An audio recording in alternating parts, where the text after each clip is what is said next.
Hello friends, मनोरंजन science classes में आप सभी का स्वागत है।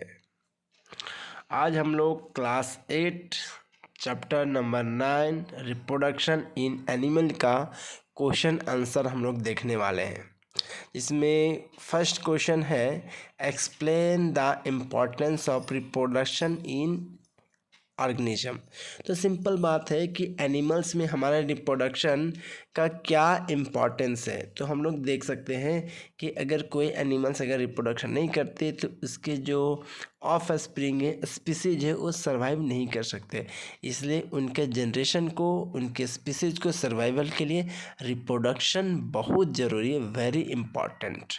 तो ये है। अब सेकेंड क्वेश्चन हम लोग देख रहे हैं, describe the process of fertilisation in human beings. Human beings में फर्टिलाइजेशन कैसे होता। तो ह्यूमन बींग्स में जो फर्टिलाइजेशन होता है, fertilisation in human beings done when the male gamete, हम लोग जान रहे हैं मेल गेमेट और फीमेल गेमेट दोनों, जब हमारा मेल गेमेट में जैसे स्पर्म और फीमेल गेमेट में जैसे ओवा, मतलब जिसको हम लोग कह सकते हैं कि एग, दोनों जब फ्यूजन करके फर्टिलाइज करके मतलब मिल करके जो जायगोट जो बनाता है, मतलब फर्स्ट जो सेल बनाता है, वही प्रोसेस से हमारा फर्टिलाइजेशन होता है। ये हमारा वेजिना के थ्रू जो हमारा स्पर्म इंटर करता है फीमेल बॉडी के अंदर में, वो वेजाना के थ्रू जाता है और ये जाकर मिलता है और जिससे हमारा जायगोट बनता है। ठीक है, और जायगोट हमारा फर्स्ट सेल है उस बेबी का। ठीक है, आपका थर्ड क्वेश्चन है, choose the most appropriate answer. Internal fertilisation और करता है, इंटरनल फर्टिलाइजेशन कहाँ होता है, तो ये फीमेल बॉडी के अंदर में है ना।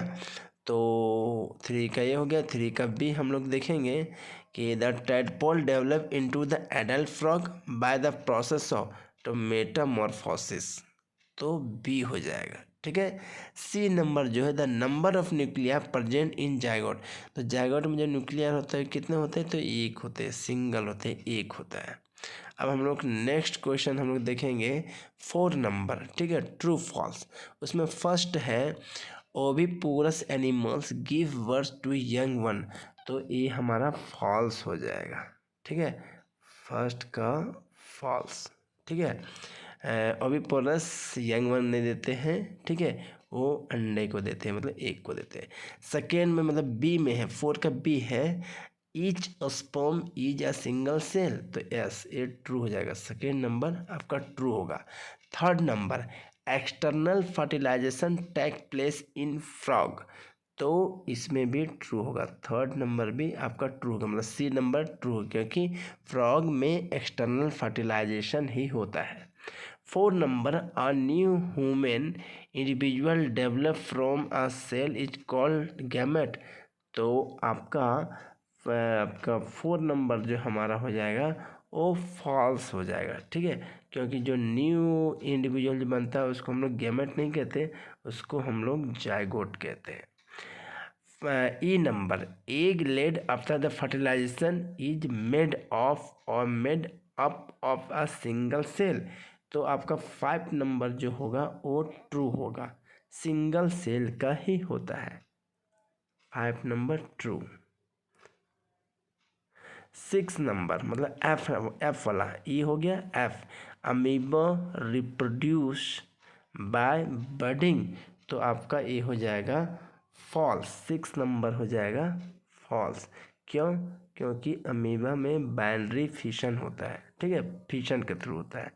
जी नंबर में जो है हमारा, तो जी नंबर में fertilisation is necessary even in asexual reproduction, तो नहीं ये फॉल्स हो जाएगा। असेक्सुअल रिप्रोडक्शन में फर्टिलाइजेशन की कोई ज़रूरत नहीं होती है, उसमें सिंगल पेरेंट से होता है। एच नंबर जो है हमारा, वो क्या दिया हुआ है कि binary fission is a method of asexual reproduction, तो ये आपका ट्रू हो जाएगा। ठीक है, ये ट्रू हो जाएगा। 8 नंबर ट्रू हो जाएगा। 8 नंबर ट्रू। ठीक है।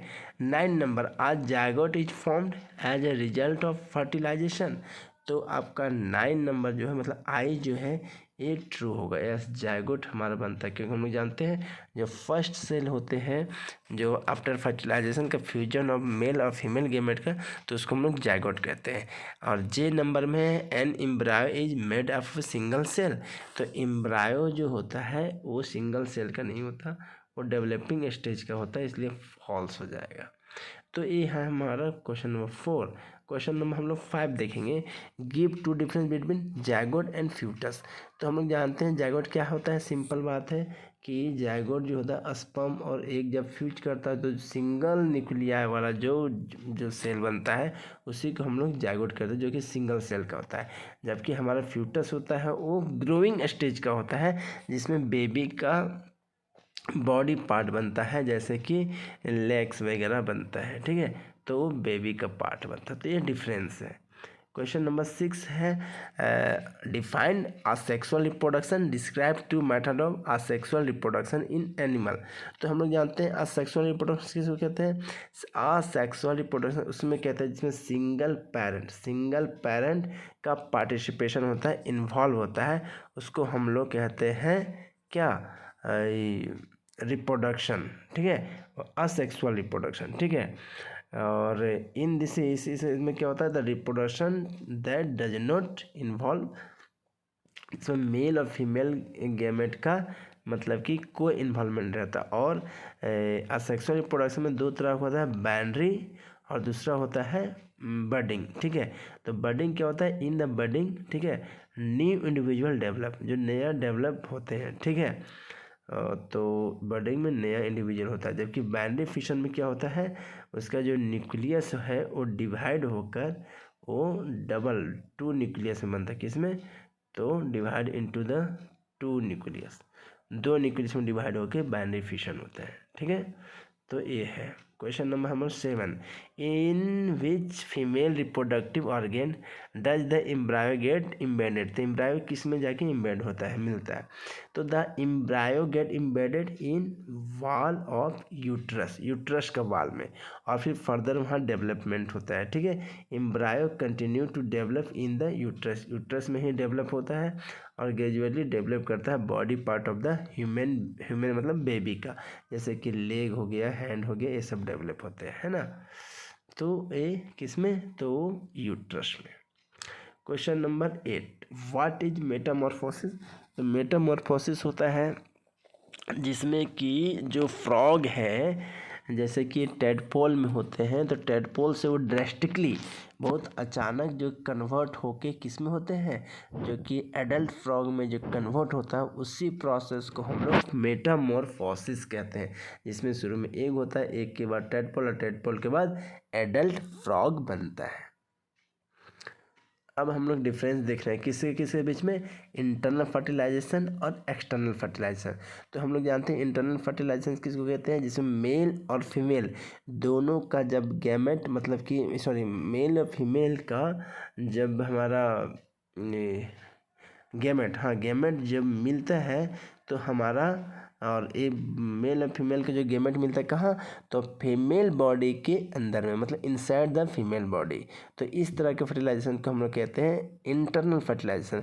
जबकि एक्सटर्नल फर्टिलाइजेशन होता है, उसमें क्या होता है, मेल और फीमेल का जो गैमेट होता है मिलते तो हैं, लेकिन फीमेल बॉडी के बाहर में, आउटसाइड द फीमेल बॉडी। और दूसरा अंतर क्या है कि जो आपका चांसेस होता है सर्वाइवल का, इंटरनल फर्टिलाइजेशन में बहुत सेफ होने के कारण उसमें चांसेस बहुत ज़्यादा होते हैं, जैसे कि ह्यूमन बींग्स में, गॉट में, कौ में, बहुत में, जिसमें इंटरनल फर्टिलाइजेशन होता है।